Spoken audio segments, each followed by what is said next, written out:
Bali umalis pala ako ng Cagayan de Oro ng 3 AM.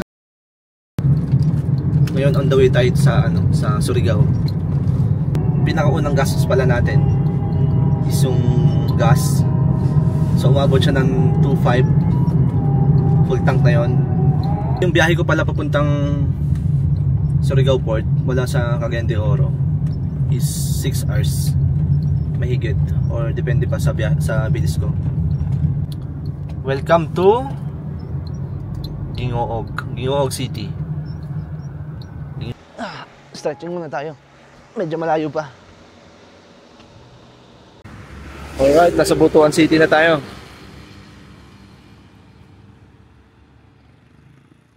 Nandito na tayo sa Surigao City. So pagas muna tayo ng sa Petron. Wala pa naman siyang kalahati. Wala pang kalahati na bawas muna doon sa CDO. Siguro mga 3/4 lang. Pero ipapultang ko muna ulit.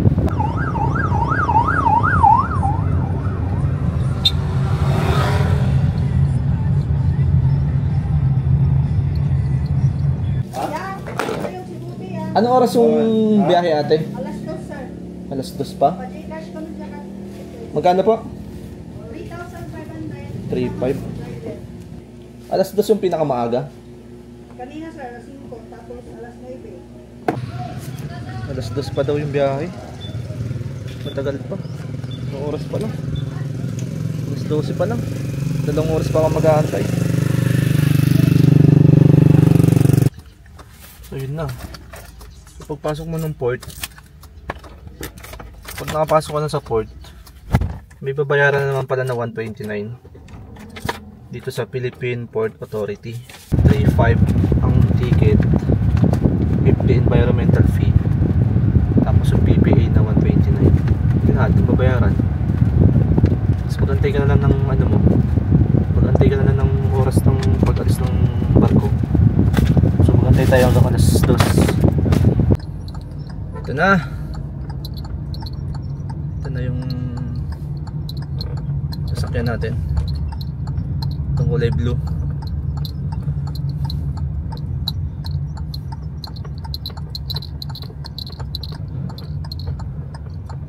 Ayan,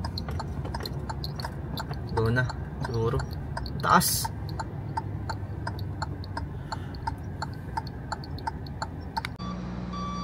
Okay na, nakasakay na ng barko yung sasakyan natin. Ito.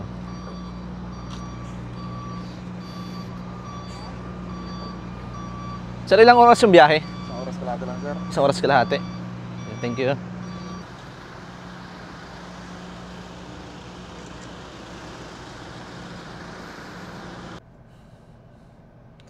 So magantay tayo ng alas 2 daw yung alis eh. 1.5 hour yung biyahe. Dito lang tayo matulog sa sakyan. Kaysa doon sa taas, medyo mainit doon. So para na rin makapagpahinga.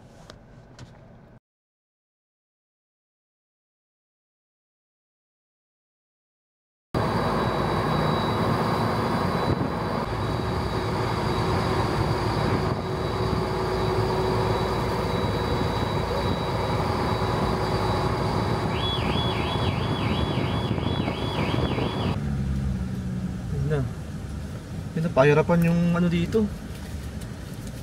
Parang di ako aabot. Baka gumasgas yung sakyan dito sa dadaanan natin, no? Buti pa ito mga pick up, dali lang. Oh, grabe oh. Sa pulata ako dito.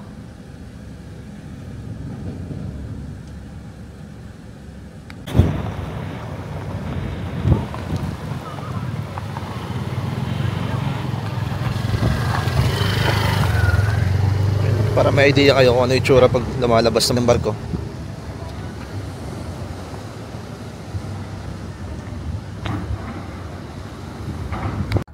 Oras natin ngayon mag-alas 6 ng gabi.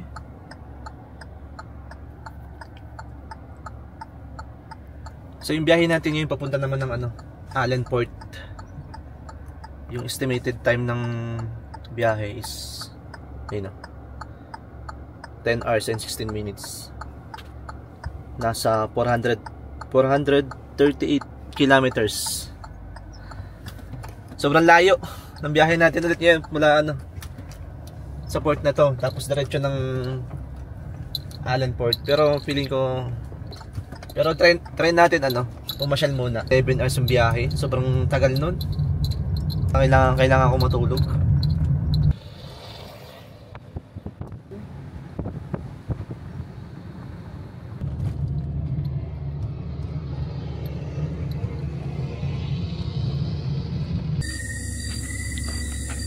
Welcome to Agas-Agas Bridge. Parang ito ata yung ano eh, pinakamataas na bridge.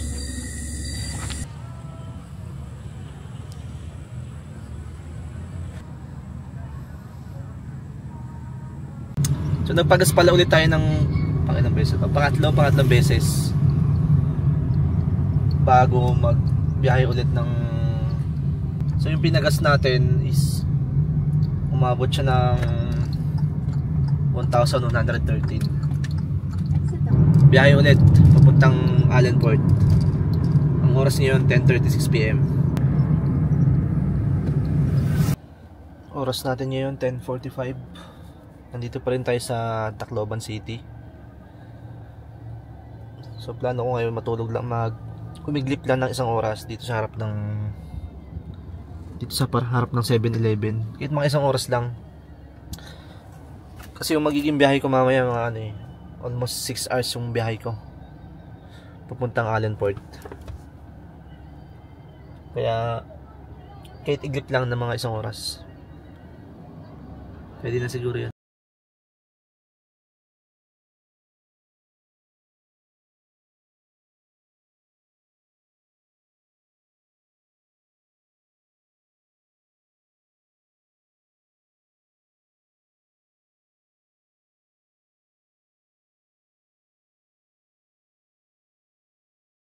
Nasa Samar na tayo. Tamang stretching lang muna. Samar Provincial Capital. Medyo malayo pa.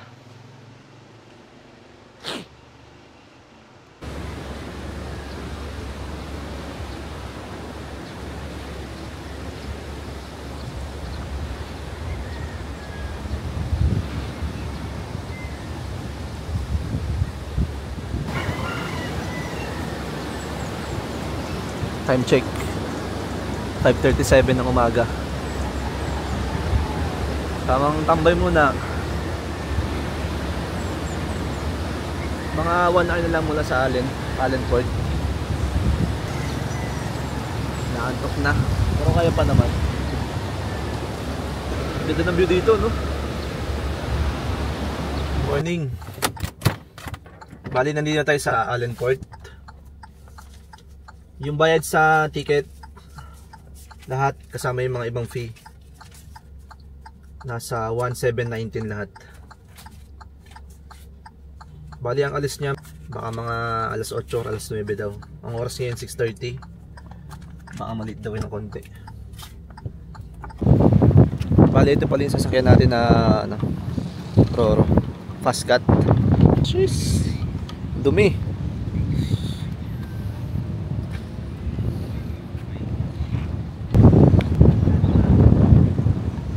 Pero mabilis naman daw itong Fast Cut. Isang oras lang papuntang Matnog.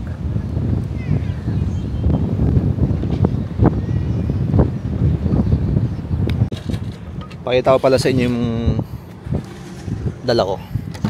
Yan, puno yan sa likod. Tapos sa loob, sa trunk, puno din yan. Puno yan.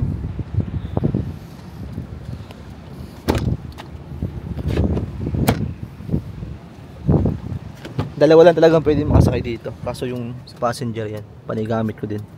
Camera, cellphone.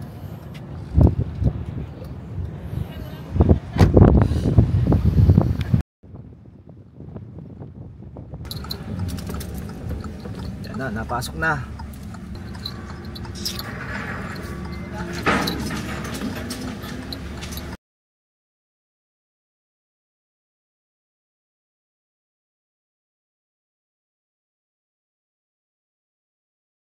Alas 10 ng umaga, nasa Matnog Port na.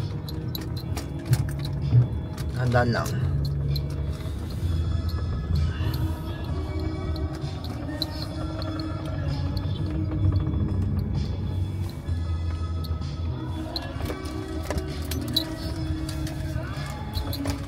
Yes.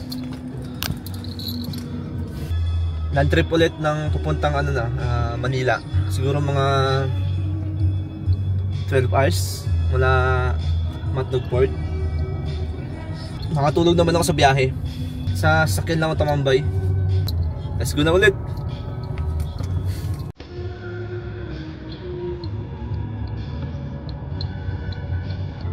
Dito na tayo sa Sorsogon City.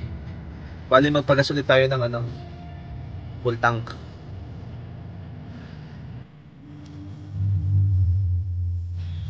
Nasa kalahati pa naman siya eh. Bali sa pang-apat na gas, nakakano tayo 1,253 22 liters 56 pesos per liter. Nakagala pa dito sa Sorsogon Sports Arena.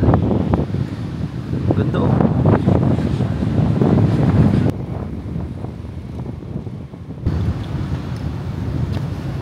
Pwede na yan. Umalas, hindi nagpakita yung mayon. Sayang, minsan lang napunta dito eh. Oh, wala talaga.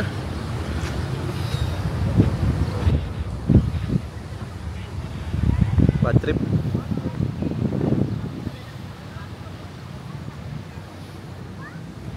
Hello. Tatakpan ng ulap. Uwi na tayo. Kailangan talaga natin bumalik ng Bicol kasi di natin nakita si Mayon. Ayoko naman antahin kasi anong oras na. Sayang talaga oh.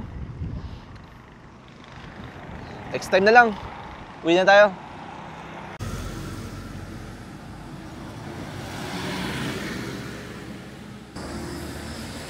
Nakalagpas din ng Bicol. Sobrang pangit ang daan dito. Bad trip.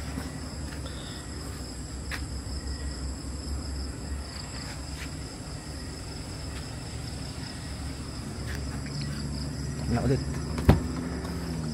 Bye Bicolandia.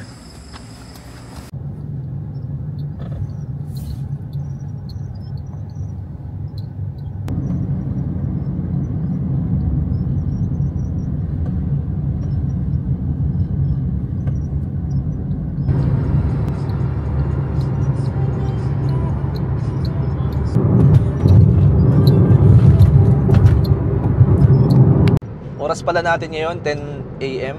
So dumating pala ako kanina ng mga 3:30 AM.